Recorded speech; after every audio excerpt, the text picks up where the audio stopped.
คือแบบอันบริษัทกรุงทรัพย์บริษัทกรุงทรัพย์เบอร์หนึ่งเมืองลาวน่ะแต่เขาก็บ่ได้ต่อแย้เขาก็ว่าสิย่องๆจังซี่บัดสุดท้ายไปเอาลุงแก้วก็เอาอันปุ่มสำเนาครัวเอาเบอร์ยังยืนเอาเบอร์ยาฮอกยาห้ามเอกสารข้อยอยู่กระเป๋ามาเมียนเฮ็ดหยังข้อยบ่ได้ว่าลงเพจด่าจักหน่อยแสดงว่าเจ้ามีใจว่าเชื้อสายใหญ่เจ้าอยู่ไทยบ่เฮาผิดเถียงกับเจ้าชีวิตไทยแล้วนำเขาเท่าแหน่บางเทื่อเขาก็บ้าเขาค้ำซอกว่าสมัยตะกี้อาจจะนั้นฮอดเวลาแล้วมันไปคั่งเห็นหยังข้อยก็บ่ได้ด่าเจ้านะไปสวนมักทุเรียนเพื่อนตลาดเอาแต่วิศการไทยเอาแต่คนงานไทยมาผู้คุมงานแม่นหยังเพิ่นนำเงินก่อนเขาพิมพ์เงินออกว่าเพิ่นนำเงินแม่นกรุงทางหลวงนะแสดงเจ้ามีใจเฮ็ดหยังหรือว่าเจ้าชีวิตพุ่นเชื้อสายพุ่นเป็นพ่อของหัวหน้าพงศักดิ์เจ้ารวยแล้วจะเป็นตัวใหญ่คนทุกข์เว้าเจ็บหัว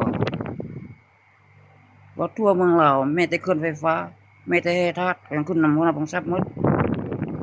อันนี้แหละถึงว่าอายัดว่ากินเงินเจ้าเงินนายอยู่เมืองลาวน่ะว่าอายัดอยู่สิงคโปร์แม่นว่าจะส่งคืนโดยเพชรสลัดแม่น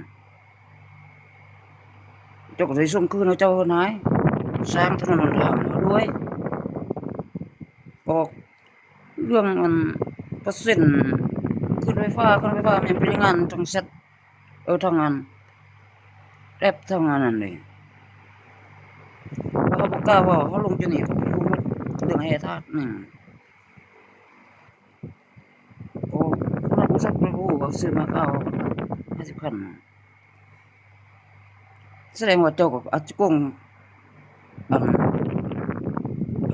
หลายแล้วเจ้าจึงรวยเป็นเบอร์หนึ่งของเมืองลาวนำมัน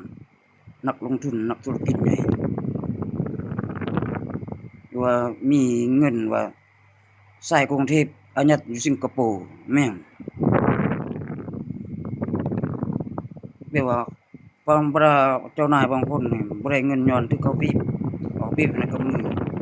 เห็นแต่ตัวเลขแต่บ่ได้เงินนะเขาบีบได้หรอกเงินมันเขาบีบเขาเฮ็ดขี้ม้ากินขี้ม้าเฮ็ดเป็นขี้เป็ดกินขี้เป็ดโอ้นั่นนั่นแหละว่าเฮาบ่กล้าเฮาเว้าจังนี้คนก็อยู่หมดทั่วทั้ง